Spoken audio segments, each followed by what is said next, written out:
Hi guys, it's Robin from The Balanced Life. I am here today to share a little bit about diastasis recti. I hope you pardon my look.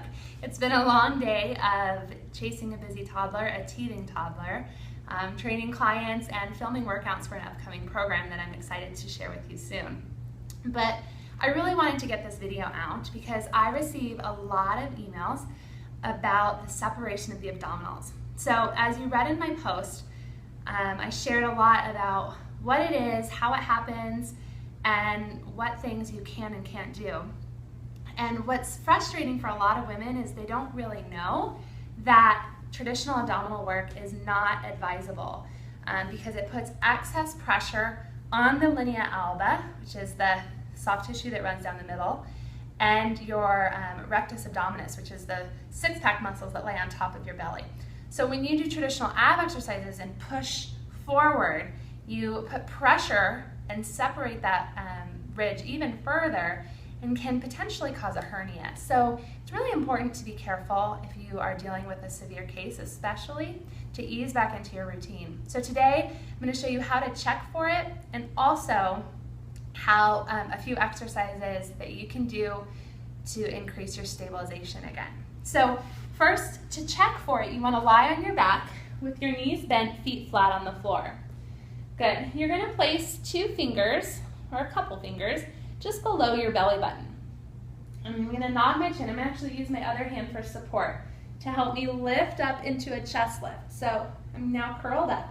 And I'm feeling with two fingers just below my belly button to see if there is a gap between my abdominals.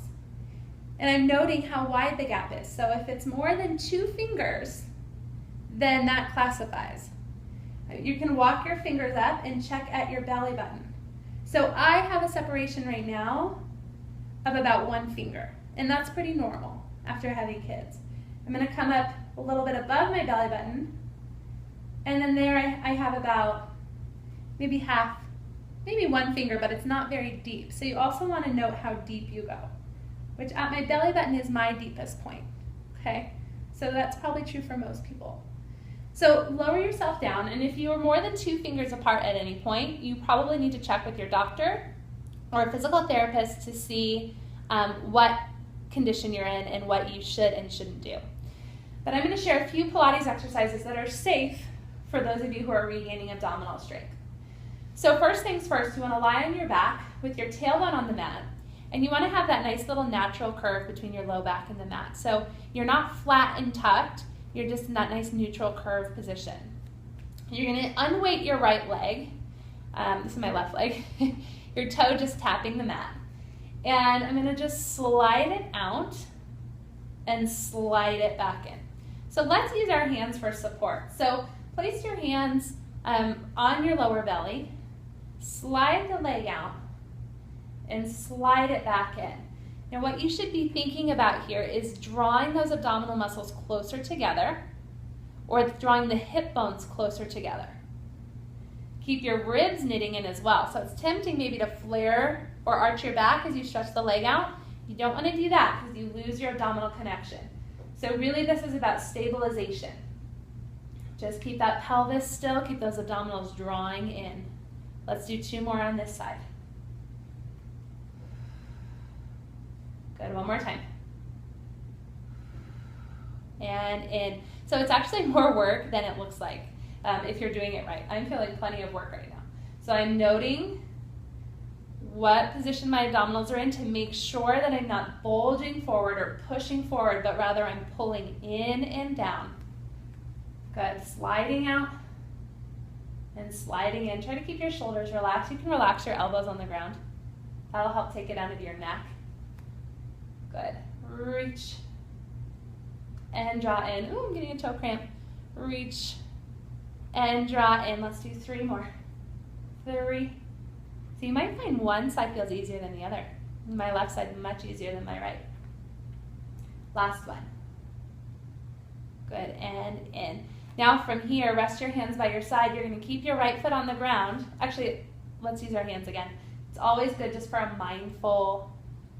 mindfulness during your workout to make sure that you know what your abdominals are doing. So I'm going to pull my belly button towards my spine and then raise the left leg to tabletop. and place it back down. Belly to spine, leg to tabletop, and down. So generally speaking, while you're healing, you want to have one foot on the floor at all times. So both legs in tabletop isn't a great position for you at this point if you're returning from pregnancy and dealing with a separation. Good. Now some of these exercises might seem overly simple for you, but it's about going back to the basics. It really is. I can't stress enough that pushing yourself and going too hard is not going to help. You need to get back to the basics, find your transverse connection again, really strengthen the transverse, and start to heal the connective tissue. Good, let's go one more to each side. And good, from here, place it down. We're gonna just do a few bridges because it's a nice thing to do, but what I want you to make sure you don't do is push your hips too high, okay? So take an inhale here. As you exhale, scoop the abdominals towards your spine, peel up, and just go into a nice safe bridge. You don't want to overextend or overstretch your abdominals, so don't do what I'm gonna do. You don't wanna do that, okay? Stay in control, stay lower than your knees, and roll back down. Again, scoop belly to spine, and roll up, and lower back down. So make this as much about your abdominals as you can. Belly to spine, and roll up. Good, lowering down. Let's do two more. Belly to spine, and down. Last one. Belly to spine, and roll down. Good. From here, you're going to engage your abdominals, take the left knee to tabletop, just like we did before. Take your right arm to touch your knee. We're going to extend and bend in. So you can pick a level that feels safe for you. If you need to keep your leg on the ground, absolutely fine. That is plenty of work, honestly. I'm working right there. If you can stretch it out and bring it in, that's fine too. But pay attention to whether or not you feel like you're putting pressure bulging out on your belly button. I'll do a little bit of both just to demonstrate. And in. One more time on this side. So this starts to get your sling system involved. So opposite arm, opposite leg, which is important for stabilization. Okay, other side. Turn your abdominals on, right leg comes to tabletop, or keep it on the mat, doesn't matter, whatever works better for you. Opposite arm to opposite knee, straighten and pull in. Straighten and pull in. 3. Good, or on the floor. 4 and 5 and 6 and 7. Last one. 8, actually we have to do 10. Keep it even. 9 and 10. Good. Placing the hand down, walk your feet all the way together. Bring your hands out to a T, palms up. From here, you're going to let your hips and knees go to one side, only as far as you can go without losing control. Use your belly muscles to bring it back to center. Inhale, we tilt to one side. Exhale, we bring it back to center. So again, resist the urge to make it big and flashy and challenging. We're working deeply with control. Knees stay stacked, feet stay stacked. Inhale to one side, exhale, belly to spine, pull it back in. Your abdominals are controlling everything. Good. Shoulders are pressed into the mat, chest is open. Ooh, I'm getting another foot cramp. I told you it's been a long day, my friends. Thank you for bearing with me. Inhale. And exhale, one more to each side. Really concentrating on belly to spine, deep corset feeling around your waist. Good, and then hug both knees in towards your chest. Good, rock yourself up to seated.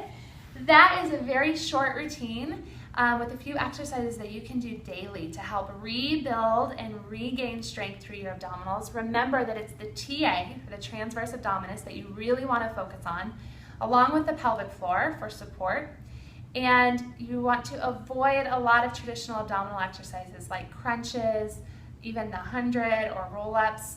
that you see in Pilates. So if you have any questions, post them in the comments. Please remember that I am not a doctor and I'm actually not an expert in this subject. I'm just sharing a few things that I have worked on with myself and my clients. So I hope you enjoyed it. I hope you find it helpful. If you do, I'd love for you to share it with your friends. And I will see you back here on my YouTube channel very soon.